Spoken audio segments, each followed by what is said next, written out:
our observations is that participants at the meeting recounted that Nigeria experienced significant violence and disruption in the month of October as a result of protests tagged NSAS protests. The protests originally began as demand for the dissolution of the Special Anti-Robbery Squad unit of the Nigerian Police Force because of the serial cases of high-handedness, brutality, and human rights abuses by operatives of the unit. In response to a 5-point demand from the protesters, which the government agreed to meet, SARS was disbanded with other measures being announced.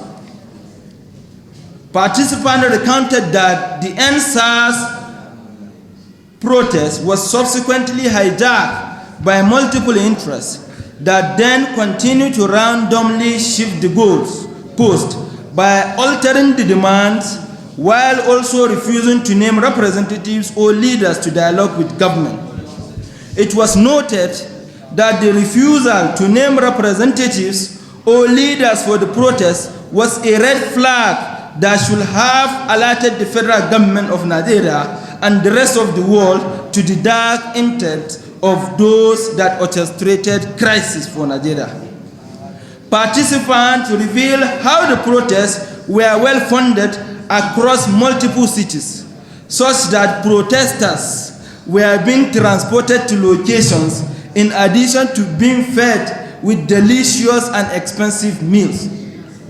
Those identified to have at various times financed the protests included a circuit of internet fraudsters, popularly known as Yahoo Boys, the LGBTQ community, owners of mega churches, the opposition, and some international NGOs. Incitement was done by renowned clergymen, social media influencers, opposition leaders, and celebrities. The protesters became belligerent and began obstructing major roads and highways, which caused discomfort to Nigerians and sabotaged the Nigerian economy. It was noted that under yet to be fully comprehended circumstances, pandemonium occasioned by reported gunshots at Lekki Toll Plaza in Lagos State on October 2020 was used as ground zero for the start of industrial-scale arson, looting, and killing of innocent persons. The incident was also used to kick off a major international offensive against the country with a view to forcing international sanctions. In the aftermath of the Lekki incident, security personnel had been targeted, attacked, and killed in addition to the more than 250 billion in damages, while the true economic toll is projected to be in the region of 3 trillion. The protesters continue to insist that Mr. President must address them while accusing the government of not being responsive. It was also found out that mob was not mindless as previously thought. A fugitive terrorist and militant leader of the now proscribed terrorist group Indigenous Peoples of Biafra by name Nnamdi Kanu actively coordinated the attacks on businesses while the leaders of the hit squads reported back to him. This orgy of arson took place in spite of the fundamental fact that the protesters were not able to substantiate their claim of massacre. After a night of misplaced and misdirected outreach, the nation woke up the following day to not find any corpse, even when the protesters had alleged that 78 persons were killed. Lagos State Governor Babajide Sanwo-Olu confirmed there were no casualties from the pandemonium. One of the instigators, Enough is Enough, EI, recanted its earlier claim that CCTV cameras were sabotaged before the incident, as it admitted what was removed from the plaza were plate number cameras that the operators removed for safekeeping upon learning that the protesters were going to vandalize the place. The billboard that was turned off was a matter of business decision and not on the directive of the state, as protesters had alleged. The entire claim of Lekki Toll Plaza massacre was a hoax choreographed by one Obianuju Kadarin Ude, aka DJ Switch. The global outrage was heightened by the deployment of fake news that included sharing of pictures from movies and presenting them as casualties from the protests. Publication of pictures of accident casualties and claiming they died in the protest. Recirculation of all media and claiming the incidents portrayed in them happened in the protest. Local and international media have been hoodwinked and they have fallen for these fake news merchants and fake news items, especially on their online and social media platform, without having the courtesy to apologize and make correction when they found out that they misled their audiences. Furthermore, there has been a deliberate blackout on reporting the atrocities of the protesters as they loot and commit arson. Where there is any report, they are conveniently explained away as hoodlums that infiltrated the protest. Several nations, the United States, the United Kingdom, France, Canada, the European Union, and other countries have condemned Nigeria without getting the correct details of what transpired. The United Nations, African Union, the International Criminal Court, Amnesty International, and other organizations have similarly aired. US politicians, especially the Democratic candidate for the presidential election, Joe Biden, Hillary Clinton, members of the US Congress, members of the UK Parliament, foreign celebrities, among others, have made intervention without the benefit of the facts. The ignorance on the part of the above identified was exacerbated by the international media organization like the CNN, which threw away journalistic ethics to act as channels for being fake news. President Muhammadu Buhari, in his magnanimity, addressed the nation as a father. He has demonstrated that the government is saddened by the losses arising from the protests, even as he confirmed that demands of the protesters were already being met before protests were hijacked by criminals. The president's speech assured that Nigeria will weather the storm. The many youth initiatives of his administration, he revealed, deserve to be supported and promoted. Note: after exhaustive deliberations on the observation made, participants noted that the protests were hijacked by hoodlums, which appears to be the original plans of the organizers, who had refused to identify leaders or representatives to dialogue with government. The protests were exploited by cyber terrorists, bandits, and cloud-chasing internet celebrities who leverage the anonymity provided by online platform to incite unsuspecting Nigerian youth to attack their own country.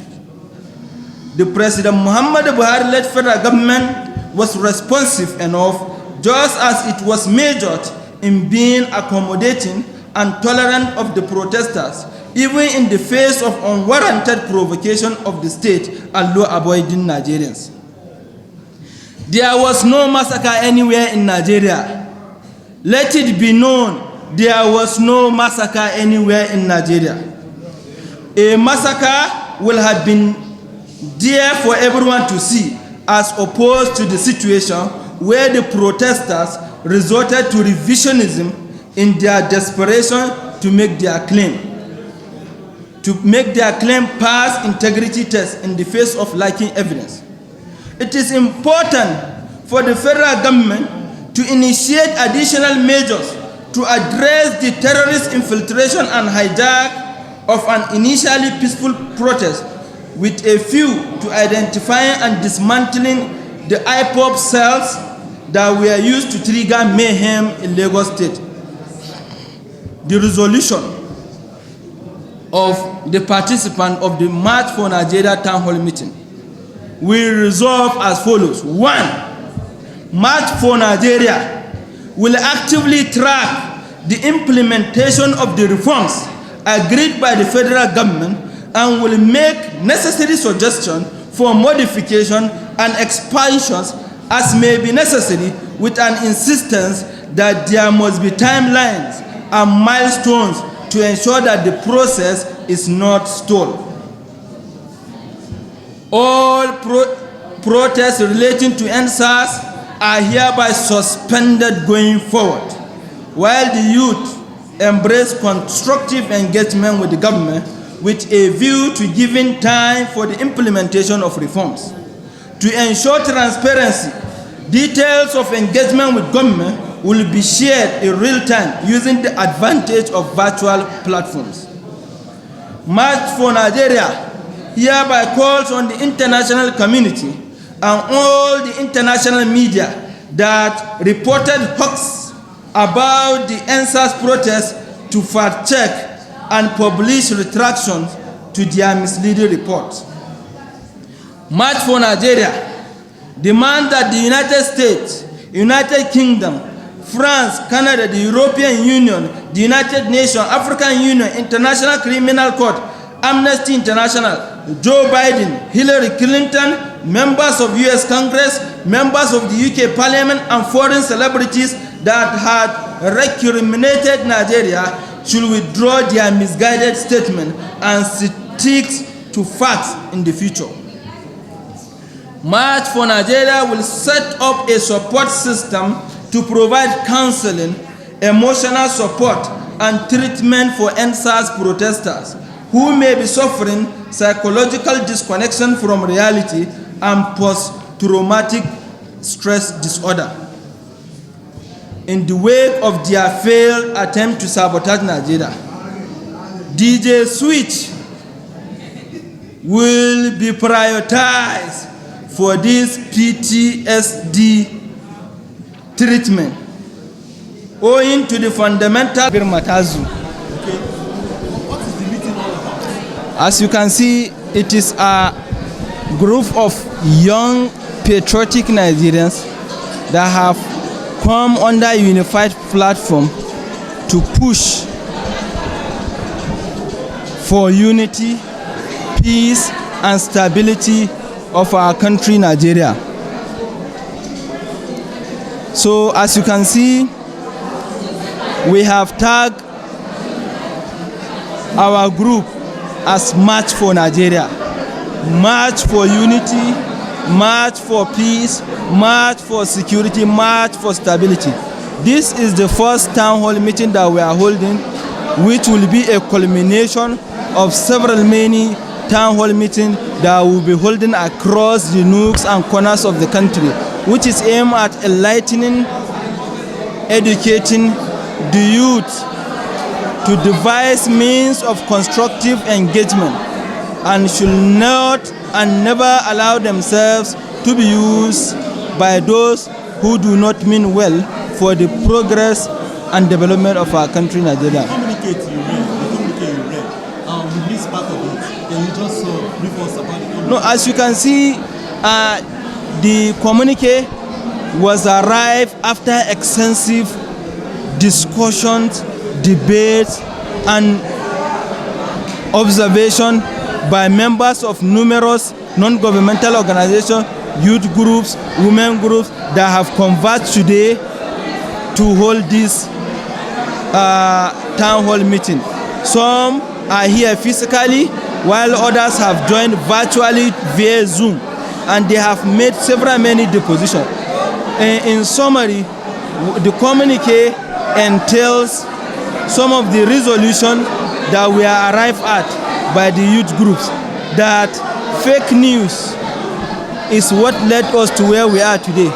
The Lekki Toll Plaza massacre was a scam, was a hoax, was a lie, orchestrated to paint government in bad light. There was no evidence of anyone being killed. Even the Lagos State Governor, in his morning broadcast on 21st, has confirmed that there were no fatalities. But some celebrities, cloud chasers, criminals who want to subjugate and bring down the country, we are up and doing, claiming that there was massacre, there was genocide, which is a total lie and far from reality. And we are calling on that lady that came out to yesterday in Instagram. She is known one year celebrity, DJ Switch, that she saw the bodies of 15 people killed. We are calling on government to arrest this merchant of fake news.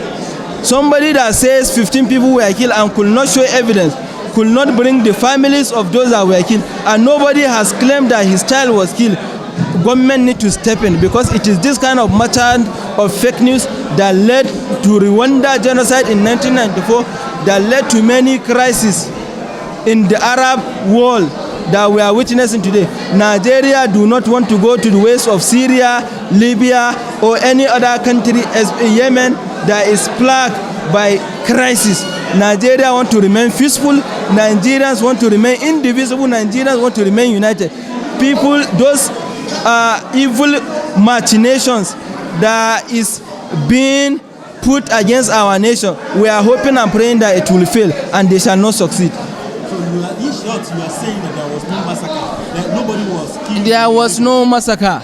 Nobody was killed. Lekki told yes, yes. There were only stampede and people got injured because they were scampering and running away. But nobody was killed.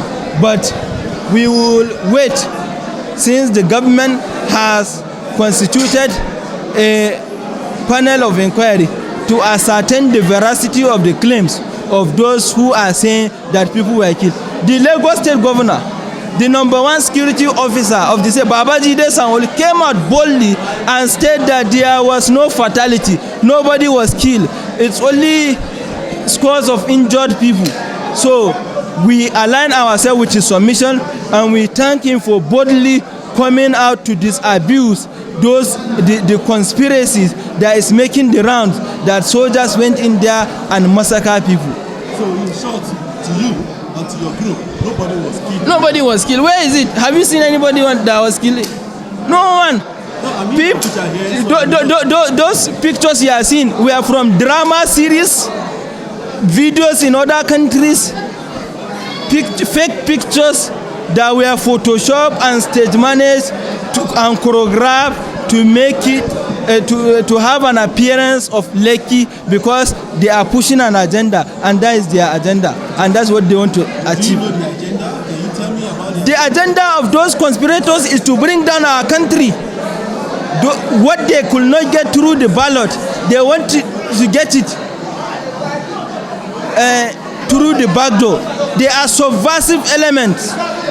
They are averse to law and order. I have said it time and time again. When this EndSARS protest began, I call on Nigerian youth to watch, because these people have ulterior and sinister motive. Their motive is to bring down the country, and using all powers that they have. But thank God the government has risen to the occasion and repelled them. And we are praying that the government will continue to attach premium to the lives and properties of Nigerians. Your name again? Comrade Adamu Kabir Matazu is my name. And your position in the group? I am the co-convener. Thank you so much for your time. Thank you very much.